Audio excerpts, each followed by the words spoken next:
Isang masalimuot at karumal-dumal ang sinapit ng makasintahang Pinay at Israeli national na si Yitzhak Cohen.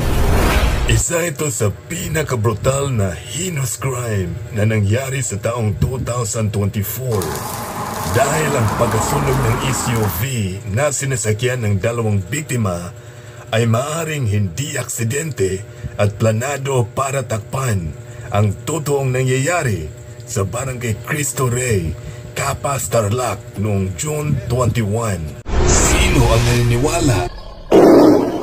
At sino ang nagdududa? Mga katoka, anong say mo?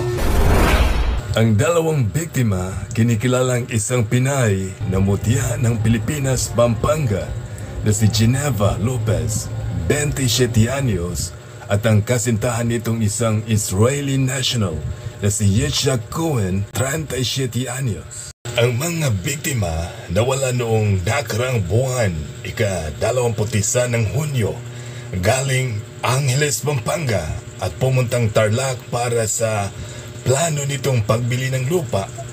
Pero sa kasamaang palad, hindi na nakauwi.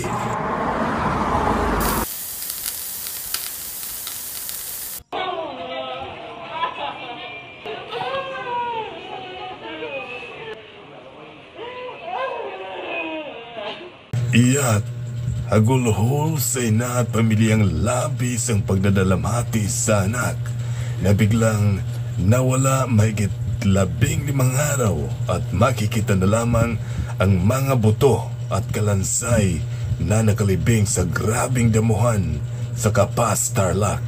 Kung ang mga buto ay talagang sa mga biktima, ang body decomposition o pagkaagnas ng katawan ay magtataka lamang ba ng 15 araw? Posible bang hindi ito sa mga biktima? Ayon sa balita, namatay sa pamamaril ang mga biktima.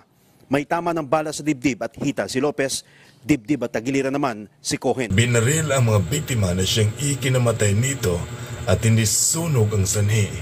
Kung pagbabasihan natin ng body decomposition chart, aabot sa 4 na buwan para tuluyang bibigay ang lahat ng parti ng katawan at matitira na lamang ang skeleton o kalansay. Pero kung talagang sa mga biktima ang nakikitang mga buto o bangkay, dapat hintayin natin ang resulta ng forensic at DNA testing na siyang magbibigay kalinawan sa mga pamilyang naiwan.